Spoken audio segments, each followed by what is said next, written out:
श्री शिवाय नमस्तुभ्यम श्री स्वामी समर्थ.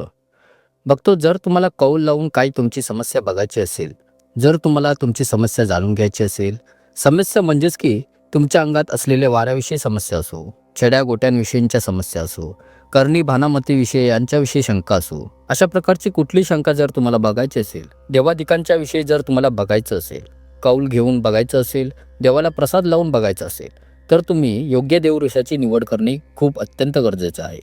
तुम्ही कर्मकांडात फसू नका. बघतो चेडागोटा असो, देवींचे शिपाई असो, देवींचे राखणदार असो, अशी गुपित माहिती सांगणारा, सत्यावर रिसर्च करून अभ्यास करून वाढवडिलांदाऱ्या माणसांकडून, आमच्या गुरूंकडून, पुजाऱ्यांकडून व शास्त्रावर फिरून व ग्रंथातून पुराणातून माहिती काढून ती माहिती खरी आहे की नाही हे पडताळून अनुभव करून मी तुम्हाला सांगत असतो आणि तुम्हाला जागृत करण्याचं काम मी करत असतो, जेणेकरून तुम्ही कुठल्याही माहितीला वंचित राहिले नाही पाहिजे आणि तुमची कुठेही फसवणूक झाली नाही पाहिजे. म्हणून मी तुम्हाला सांगत असतो बघतो. आणि तुमच्या डोक्यामध्ये प्रकाशाचा दिवा लावण्याचं काम मी नेहमी करत असतो, हे मात्र लक्षात ठेवा. जर तुम्हाला या माहितीचा व्हिडिओ आवडत असेल तर लाईक करा, सबस्क्राईब करा आणि इतरांना शेअर करायचं मात्र विसरू नका.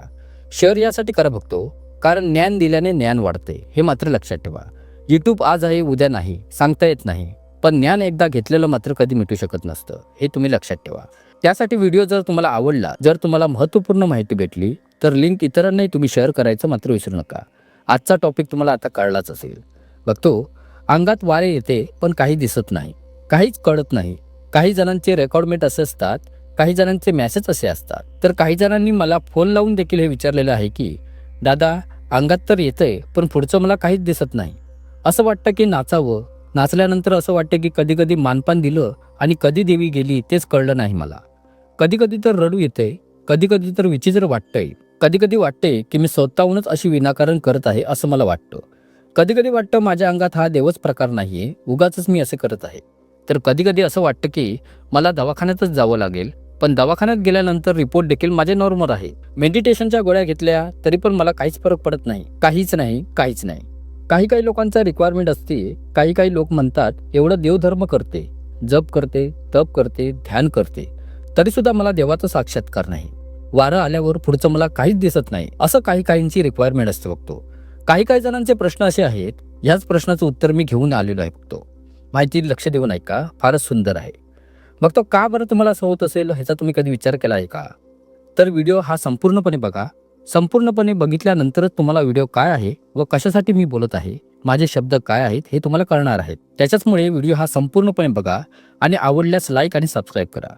चला तर बघतो, वेळ न दवडता व्हिडिओला सुरुवात करूयात. बघतो, अंगात वारे येते पण काहीच दिसत नाही. तर बघतो, ज्या टायमाला तुमच्या अंगात वारे येत असतील, जसं की कुणाला काळूबाईची असेल, येरमाळीची येडाई असेल, अंबाबाई असेल, सप्तशृंगी माता असेल, कुठल्याही आदिमाया आदिशक्तीचा वारा असेल, तुकाई देवी असेल, रमाई देवी असेल, जगाई देवी असेल, अशा अनेक प्रकारच्या देवी दिक्कांचा जर तुम्हाला वार येत असेल, घेनमाळ करायच्या अगोदर सगळं काही दिसतं काय त्यांना, म्हणजेच की त्यांच्या अंगात एक वेगळी ऊर्जा निर्माण झालेली असते. त्या ऊर्जामुळे काही लोकांना ते दिसत असतं, पण काही असे अडथळे असतात म्हणून काही काम होत नसतात. बघा, त्याच्यामुळे काही लोक काय करतात की बाबा, काही अडथळे आल्यामुळे गेनमाळ करतात, त्यांच्यानंतर त्यांची दृष्टी जाते, मग पुढचं काहीच दिसत नाही. अचानक वेगळेपणा होतो, लालसलपणा येतो, कधी कधी वाटतं देवपूजा नको करायला. गेरमाळ झाल्यावर लोकांना असं वाटतं की गेरमाळ केल्यानंतर माझी परिस्थिती सुधारेल, मी लय श्रीमंत होईल, मला फक्त देवी पैसाच देईल, मला फक्त आराधना देईल. देवी मला एखाद्याला मी जरी श्राप दिला, जेव्हा एखाद्याला मी सांगितलं जा रे तुझं काम होऊन जाईल, तर त्याचं लगेच काम होईल. म्हणून काही लोक गेरमाळ करत असतात आणि देवीची गेरमाळ केल्यानंतर काही जणांच्या शक्त्या देखील निघून जातात. हे स्वतः मी अनुभवलेलं आहे. तर मग असं का बरं होत असेल बघतो. तर पहा, ज्या टायमाला तुमच्या गेरमाळ गुरु हा करत असतो, त्या टायमाला तुम्ही हे गुरुच्या तत्वामध्ये आलेले असतात, म्हणजेच की त्यांच्या मेळ्यामध्ये तुम्ही आलेले असतात, अंबाबाईच्या आराध्यामध्ये तुम्ही आलेले असतात व इतर देवांच्या पंथांमध्ये तुम्ही आलेले असतात. पण काही जणांना, देवतांना आपल्याला जे अंगात आलेले आहे हे नेमकं कशासाठी आलं असेल, यामागे काय कारणभूत आलं असेल? पैसा पाणी कमवण्यासाठी आलं असेल का? एखाद्याला लुबाडण्यासाठी आलेलं असेल का? आपल्याला दीक्षा दाखवण्यासाठी देव आलेला आहे का? हे लोक नक्की समजून घेतच नसतात आणि याच्या नावाखाली काय लोक बाजार मांडतात. कोण तर गुरुवर्य होऊन बसलेले आहेत आणि त्याला गुरुचा अर्थ देखील माहित नाहीये, माळपरडीचा अर्थ देखील त्यांना माहित नाही. ते देखील लोक आज गुरु होऊन बसलेले आहेत आणि लोकांच्या गेनमाळला घालतात. ती परंपरा चालू आहे.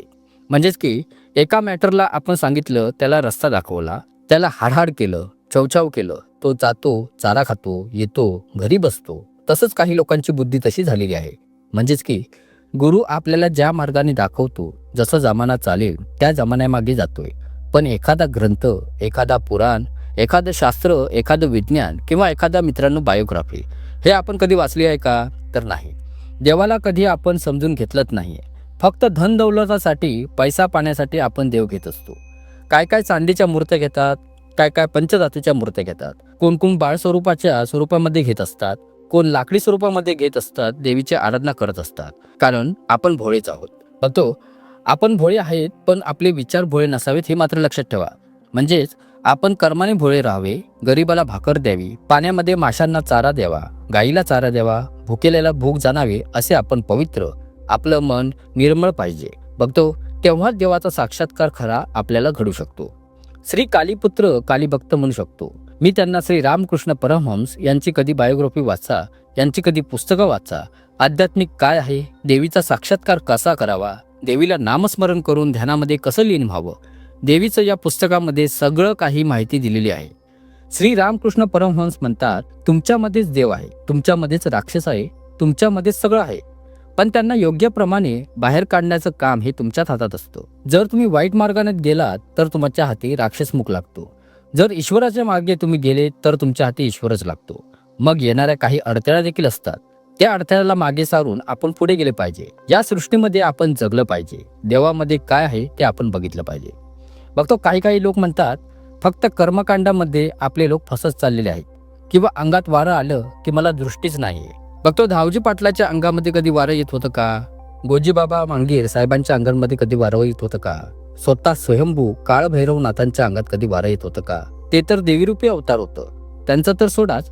पण अंबाबाईचे असे कितीतरी भक्त होऊन गेले, जे साक्षात अंबाबाई त्यांच्यापाशी येऊन जेवण जेवून जात होती. त्यांना साक्षात दर्शन दिलं, त्यांना साक्षात हे ब्रह्मज्ञान देऊन गेले की ब्रह्मज्ञान म्हणजे काय हे देखील मी व्हिडिओमध्ये तुम्हाला पुढे सांगणार आहे. बघतो नेक्स्ट टॉपिकमध्ये ब्रह्मज्ञान.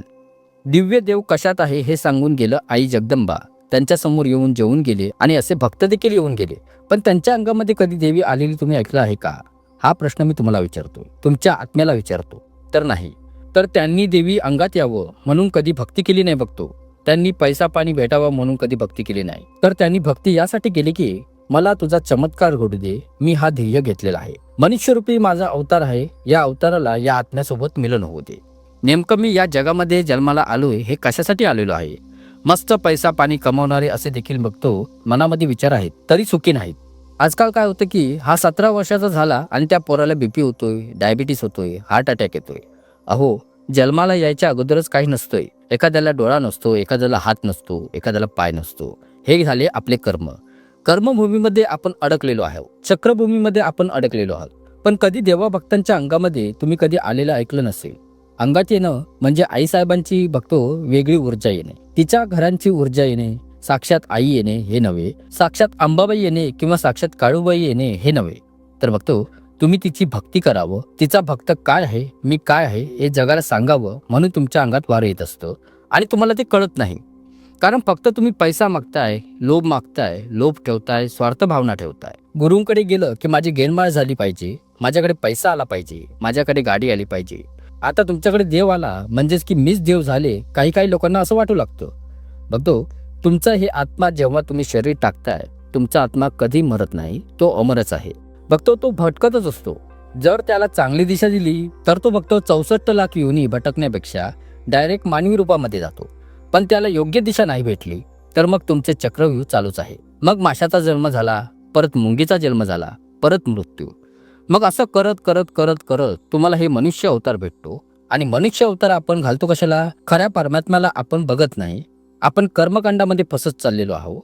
ह्याच्यापासून बाहेर कसं निघावं, खऱ्या परमात्म्याला कसं भेटावं, त्याच्या ध्यानामध्ये कसं लीन व्हावं, भक्ती कशी करावी? तर भक्तीमध्ये मंडळी मागितलं जात नाही, त्यात मागता कामा नये.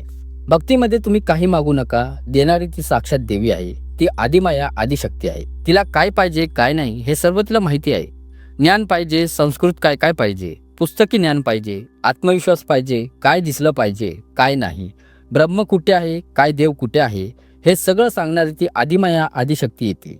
आधी तिला तुम्ही प्रसन्न तरी करा आणि मग या कर्मकांडामध्ये तुम्ही बाहेर निघा. काय काय लोक म्हणतात, मला समोर देव दिसला पाहिजे. अरे, एवढे पवित्र झालात का तुम्ही? संत ज्ञानेश्वर महाराज, संत तुकाराम महाराज यांच्या कधी अंगात येत होतं का? पण ह्यांच्या अंगामध्ये, ह्यांच्या रगारगामध्ये विठ्ठल होता. तसेच बघतो सुरूच्या धावजी पाटलाच्या रगारगामध्ये महाकाली माता वाऱ्याचं नाव होतं, म्हणून त्यांना सुद्धा आज देवाची पदवी भेटलेली आहे. आज त्यांना देव म्हणून अख्खा बघतो भारत त्यांच्या दर्शनासाठी येत असतं. अख्ख्या भारतामधनं लोक येतात.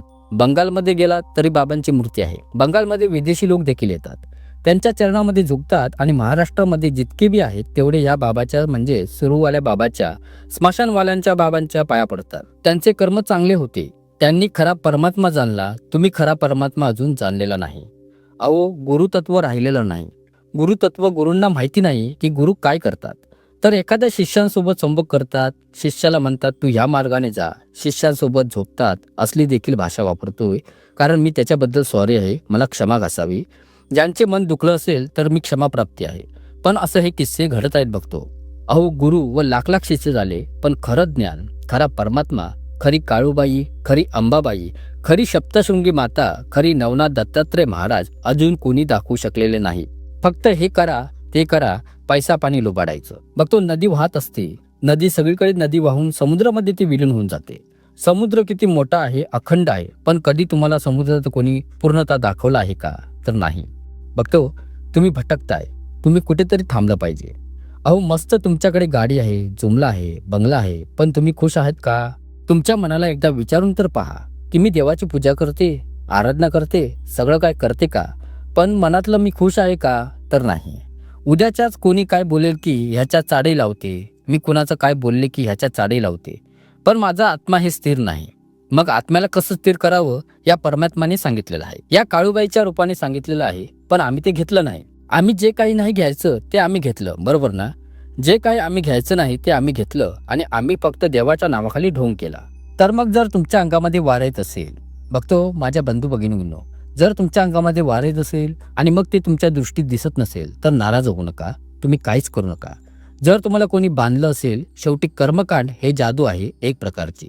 कोण बांधते कोण खोलते, तुम्ही हे चक्रव्यूहात नका अडकू. तुम्ही ध्यान करा, त्या मांडाच्या काळूबाईचे ध्यान करा, क्रीम मंत्र बोला, बीज मंत्रापासून सुरुवात करा, ध्यान करा, आईचं ध्यान करा. जरी तुमच्यामध्ये किती संकटे आली, किती मागे लागून संकटे आले, तर नेहमी लक्षात ठेवा, मला देवाचा साक्षात्कार करायचा आहे. मन निर्मळ करून करा, तुम्ही असं करा. बघतो काहीतरी मला पाहिजे म्हणून करू नका. श्री कालीपुत्र परमहंस देखील म्हणतात, काय पाहिजे म्हणून देवाकडे तुम्ही जाऊ नका, मला देवच पाहिजे म्हणून जावा. तेव्हाच देव खरा तुम्हाला पावणार आहे, तेव्हा तुम्हाला तो खरा देव दिसणार आहे. असे कितीतरी बघतो त्यांचे कालीपुत्र कृष्ण परमहंस कितीतरी शिष्य होऊन गेलेत. विवेकानंदांनी देखील त्यांना प्रश्न केले. रामकृष्ण यांना विवेकानंदांनी स्वामींनी विचारले की देव आहे का, देव कुठे आहे, काय आहे? तेव्हा बघतो या संतांनी म्हणजेच की कालीपुत्र श्री परमहंसनी विवेकानंद स्वामी यांना खरा परमात्मा दाखवला आणि त्यांची जिंदगी बदलून टाकली. तेव्हापासूनच ते बघतो मनुष्य नाही राहिले, ते विचित्र झाले, वेगळे झाले, संत झाले. बघतो त्यांच्या मनामध्ये जेवढे प्रश्न उत्पत्ती होत होते ते एकही प्रश्न परत त्यांनी कोणाला करू शकले नाही. फक्त बघतो त्यांनी कर्मकांड म्हणजेच की चांगले ध्येय करून गेले, विचार चांगले बोलून गेले, असे भेटायला देखील बघतो नशीब लागतं. त्यांच्या विचारांचे आज पुस्तके आहेत, आम्ही त्यांचे विचार घेत नाही. बघतो त्यांचे विचार घेतले पाहिजे, त्यांना वाचलं पाहिजे, त्यांना जाणून घेतलं पाहिजे. तेव्हाच बघतो आपली काली काळूबाई किंवा आदिमायादी शक्तीमधलं कुठलेही रूप असो, मळ्या कुठलेही देवी असो, कुठलाही परमात्मा असो, बघतो तुम्हाला हे मला भेटणार आहे, याचा साक्षात्कार तुम्हाला होणार आहे. तुम्ही या कर्मकांडामध्ये बसू नका. जर तुम्हाला काहीच पुरतं दिसत नसेल किंवा तुम्हाला असं वाटतं की मला दिसावं, तर बघतो एक विधी सांगत आहे. बघतो एक प्रकारचं पुस्तकी ज्ञान मी तुम्हाला दिलेलं आहे, जे मी तुम्हाला आतापर्यंत सांगत आलेलो आहे. पण बघतो हे पुस्तकी ज्ञान हे वाचून मी तुम्हाला दिलेलं आहे, मी जाणून तुम्हाला दिलेलं आहे, प्रत्यक्ष मी मांडलेलं आहे, जाणलेलं आहे, म्हणून मी तुम्हाला सांगितलेलं आहे. तरी सुद्धा जर तुमची नेत्रबंदी झाली असेल, देवाचा साक्षात्कार तुम्हाला होत नसेल, तर मंत्र जप करा. मंत्राची योग्य दिशा योग्य प्रमाणे पाहिजे. जसे की काळूबाईचा बीज मंत्र जपत असाल तर पूर्व दिशा तुम्हाला योग्य आहे किंवा दक्षिण दिशा योग्य आहे, कारण दक्षिणेश्वर काली हे दक्षिण भागामध्ये आहे. बघतो कालीमाता म्हणजेच की काळूबाईचा तुम्ही माळ जप केला तरी चालेल. 10 मिनिटं देवीचं ध्यान करा. ध्यान मुद्रा देखील बघा कुठली पाहिजे. जसे की प्रत्येक मुद्रा आहे, विष्णू मुद्रा आहे, शिव मुद्रा आहे, त्याच्यानंतर दुर्गा मुद्रा आहे, असे भरपूर मुद्रा आहेत. त्यापैकी एक मुद्रा तुम्ही घ्या. बघतो आसन घ्या, योग्य आसन घ्या. त्याच्यानंतर बघतो उशीचं आसन घ्या. आसन हे महत्वाचं आहे. बघतो दिशा पण महत्वाची आहे. एक अगरबत्ती लावा. 10 मिनिटं शुद्ध आंघोळ करून पूर्ण घराभोवती गोमूत्र सगळीकडे टाकून घ्या. बघतो एक नारळ, एक लिंबू, त्याच्यानंतर काळे तीळ घ्या, काळी मिरी घ्या. पहिला उतारा देवघरावरून तुमच्या अंगावरून ओवाळून 3 रस्त्यात कुठेतरी टाकून द्या. त्याच्यानंतर सुरुवात करा 41 दिवसाची किंवा 30 दिवसांचे तुम्ही संकल्प घ्या. मांडीच्या काळूबाईला जावा. डोंगरावर जर जाणं होत नसेल तर फोटो असेल घरामध्ये तर फोटोला प्रार्थना करा की आई साहेब, मी तुझ्या ध्यान करत आहे. मला तुझा साक्षात्कार घडू दे. मी हे मोहमायापासून लांब आहे. जेवढं काय मला तू सांगितलं मी कार्य करत राहीन. जसं की पोरांना सांभाळणं असो, नवऱ्याचा फर्ज असो, काय करायचं असेल किंवा बायकोचा काय फर्ज असो त्याने नवऱ्याने करावा. नवऱ्याचा काय फर्ज असो ते नवऱ्याने करावा, बायकोनं करावं. असे हे फर्ज बोलून आईसाहेबांपाशी तुम्ही विनंती करायची आहे. तुमचा साक्षात्कार मला होऊ दे. मला तुझ्याकडनं काय नकोय, फक्त मला तुझा साक्षात्कार होऊ दे. असे म्हणून 41 दिवस काय असेल ते अनुष्ठान तुम्ही करा बघतो आणि ध्यान करा. 108 वेळा काळूबाईचा किंवा महाकालीबीचा बीज मंत्र जपा. ज्या ईश्वराला तुम्ही मानता, अंबाबाईला मानताय तर सर्व मंगल्ये मांगल्ये शुभ सर्वार्थ साधके शरण्यं त्र्यंबके गौरी नारायणी नमस्तुते. हा मंत्र जप तुम्ही केला तरी चालेल. अंबाबाईचा कुठलाही मंत्र जप करा. आदिमयादी कुठली असो, देव असो, त्यांचा बीज मंत्र आसन झालं, दिशा झाली, मुद्रा झाली, त्याच्यानंतर योग अटील योग असेल ते योग करून तुम्ही हे करू शकता. आणि तुमचं ध्येय पवित्र पाहिजे, मन पवित्र पाहिजे. कुठलीही मनामध्ये तुमच्या लालचा असता कामा नये. बघतो 41 दिवसात ब्रह्मचर्याचं पालन करून जर ह्या गोष्टी तुम्ही केल्या तर तुम्हाला तुमचे नेत्र देखील खुलतील. बघतो त्याच्यानंतर खरा परमात्मा काय आहे, खरी काळूबाई काय आहे, खरा देव काय आहे हे तुम्हाला कळणार आहे. बघतो हे करत असताना जनावर जेवढे पण असेल, पशु पक्षी असतील किंवा मानवरूपी मानव, एखाद्याला भूक लागली असेल, एखाद्याला काय दान करायचं असेल, 100% दान धर्म तुम्ही करत राहा. 41 दिवसांची ही साधना मी सांगत आहे, ती साधना योग्य प्रमाणे करा. बीज मंत्र ओम काळेश्वरी देवे नमः, ओम काळेश्वरी देवे नमः, ओम काळेश्वरी देवे नमः, ओम नमः शिवाय, ओम नमः शिवाय म्हणा. किंवा कुठलाही बीज मंत्र असेल जे तुमच्या गुरूंनी किंवा मंदिरामध्ये गेल्यावर ते बीज मंत्र लिहिलेले असतो, त्या बीज मंत्राचा उपयोग करून तुम्ही तुमच्या आचरणामध्ये आणि मंत्रामध्ये घेऊ शकता. माळ कुठली घेता हे पण महत्त्वाचं आहे. रुद्राक्षाची माळ घ्या, स्फटिकची माळ घ्या. फक्त तुमच्या योग्यतेच्या अनुसार स्फटिकची माळ किंवा रुद्राक्षाची माळ मी बेस्ट समजतो. 2 माळी तुम्ही घ्या समोर. बघतो ज्या टाइमला तुम्ही हे प्रार्थना कराल त्यावेळेस कुळदेवतेला हात जोडा, बाकीच्या इतर देवतांनाही तुम्ही हात जोडा आणि देवीला प्रार्थना करा आणि म्हणावं, आई मी आत्ता तर शिकत आहे, ज्या काही होणाऱ्या चुक्या असतील किंवा ध्यान भटकायचं असेल, ध्यान लागत नसेल तर माझं ध्यान लागावं आणि काय चुका झाल्या असतील तर मला पदरात घ्यावं, मी आता शिकतोय. आईसाहेब जर मी ह्यामध्ये ट्रेन झालो तर 100% मी ह्याच्यावर खरा उतरेन, अशी म्हणून आईसाहेबांपाशी तुम्ही प्रार्थना करा. बघा बघतो कुठली गोष्ट घाबरून करू नका, काही चुका होत असतात. बघा शिकताना काही गोष्टी आईच्या पोटातून कोण शिकून येत नसते. बघतो बरोबर आहे ना, या जगात आल्यानंतर तो शिकत असतो. तर मी शिकत आहे म्हणून आईला तुम्ही अशी प्रार्थना करा. कुळदेवतेला प्रार्थना करा आणि काय असेल ते कुठल्याही देवाचं देवीचं असेल ते ध्यान करा. जे विष्णूंचं असेल, ब्रह्मांचं असेल किंवा महादेवांचं असेल, देवी आदिमाया शक्तीचं कुठल्याही रूपाचं असेल त्याचं तुम्ही ध्यान करा. 41 दिवसांचं हे ध्यान करा, तुमची दृष्टी देखील तुम्हाला भेटणार आहे. कर्मकांडांमध्ये अडकून बसू नका. ज्यांनी करणी केलेली आहेत त्यांना भानामध्ये केलेली आहेत. ह्या गुरुने बांधलं, त्या गुरुने बांधलं, अहो त्यांचे कर्म घाण आहेत, त्या गुरुचे म्हणून तुम्हाला ते बांधलेले आहे. पण तुमचे कर्म तर चांगले आहे म्हणून तुम्ही खरे उतरा ना. देवीला दाखवा की मी संकटातून पण वर येऊ शकते आणि मी तुझी सेवा करू शकते. पैसा पाण्यासाठी नाही ग माये, तुझ्या आशीर्वादासाठी मी तुझ्याशी झुंज देत आहे.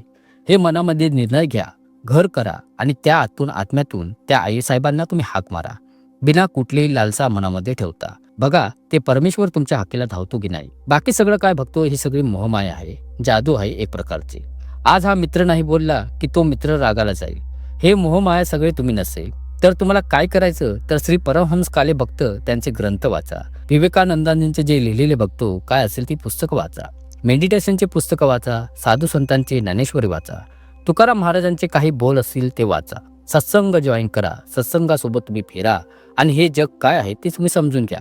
नंतर तुम्ही देवाची सेवा करा. हा कणाकणामध्ये बघतो देव आहे, पण त्या कणामध्ये कसा आत्मा घालावा हे तुमच्या हातात आहे. असा दगडाला देखील शेंदूर लावला आणि तुम्ही आतून हाक मारली तर तो दगड देखील पावतो बघतो. तुम्हाला मग हे पावण्यासाठी तुम्हाला आधी त्याच्यामध्ये जान ओतावी लागते, त्याच्यामध्ये आत्मा टाकावं लागतं. तसाच आत्मा टाकायचा, जसा की कालीपुत्र म्हणजेच बघतो मी त्यांना डायरेक्ट देवीचा पुत्रच म्हणतो. म्हणजेच ते म्हणजे श्री रामकृष्ण परमहंसने कालीमातेला जागृत केलं, दक्षिणेश्वर कालीमातेला. अजून देखील इतिहास पुस्तक सांगतोय, ग्रंथ सांगतात की फक्त मूर्ती होती, त्या मूर्तीमध्ये जान कशी घातली, आत्मा कसा टाकला त्या परमहंस महाराजांनी. तर तो त्या परमहंस महाराजांनी टाकला त्या कालीमातेमध्ये आत्मा. बघतो असे कितीतरी साधू संत होऊन गेलेत. 1875 1877 मधला हा इतिहास आहे, आताचाच इतिहास आहे, जुना पण इतिहास नाही, 1977 मधलाही इतिहास आहे. बघतो हाच इतिहास पण आपण जपला पाहिजे, वाचला पाहिजे आणि मनामध्ये घेतला पाहिजे. खरी काली काय आहे एकदा तुम्ही बघतो रामकृष्ण परमहंसचे पुस्तक वाचा, तुम्हाला खरं काय आध्यात्मिक आहे ते मात्र कळून येईल. बघतो त्याच्यानंतर असे भरपूर असे पुस्तकं आहेत, ग्रंथ आहेत, ते देखील वाचा, त्यांच्यामध्ये सगळं काही लिहिलेलं आहे. पण आपण या गोष्टीच्या मागे लागू नका. आता तर तुम्हाला कळलंच बघतो की दृष्टी कशी आणायची, विधी देखील मी तुम्हाला सांगितलेली आहे, काही पुस्तकातलं ज्ञान देखील मी तुम्हाला सांगितलेलं आहे. जर या गोष्टी तुम्ही माझ्याकडून ऐकून केल्यात, 41 दिवसांचं अनुष्ठान जर तुम्ही केलं तर तुमची दृष्टी देखील होईल, तुम्हाला खरा परमात्मा देखील कळेल, ज्याची देवाची सेवा करताय ते देव देखील तुम्हाला तुमच्या हाकेला धावून येतील, हे माझी गॅरंटी आहे. फक्त काय काहीतरी पाहिजे म्हणून तुम्ही करू नका. बघतो मला पैसा पाहिजे, मला धन पाहिजे. अहो धनी धनवान नाही राहिला, राजा भिकारी झाला, भिकारीचाही राजा झाला, पण कधीही मनामध्ये त्याच्या सुख त्यांच्या मनामध्ये कधी लाभलं का? त्याला सुख नावाची चित्त कधी त्याला लाभले का? कशामध्ये अडकत गेला? म्हणून तुम्ही गौतम बुद्धांना वाचा, गौतम बुद्धांचे पुस्तक वाचा. खरा गौतम बुद्ध काय आहे तुम्हाला कळणं मनामध्ये संकुष्ट आहे का? गौतम बुद्धांनी सांगितलं शांतीचं प्रतीक. बघतो कधी तुमच्या आत्म्याला शांत करून बघा, हे जग तुम्हाला देवासमान वाटेल. फक्त कर्मकांडांपासून खरंच सावधान राहा. असेच माझे तुम्हाला जागृत करण्यासाठी व्हिडिओ येत राहतील आणि मी तुम्हाला जागृत करत राहील. जोपर्यंत माझं ध्येय आहे तोपर्यंत मी तुम्हाला जागृत करण्याचं काम मी करत राहील. बघतो कमेंट्समध्ये धावजी बाबांच्या नावानं चांग भलं, मांडाईच्या काळूबाईच्या आईच्या नावानं चांग भलं असं लिहायला विसरू नका. जर तुम्ही कुठल्या देवाचे सेवक असाल तर त्या देवांचंही चांग भलं लिहायला विसरू नका. आशा करतो तुम्हाला ही माहिती नक्कीच आवडली असेल. खूप खूप धन्यवाद.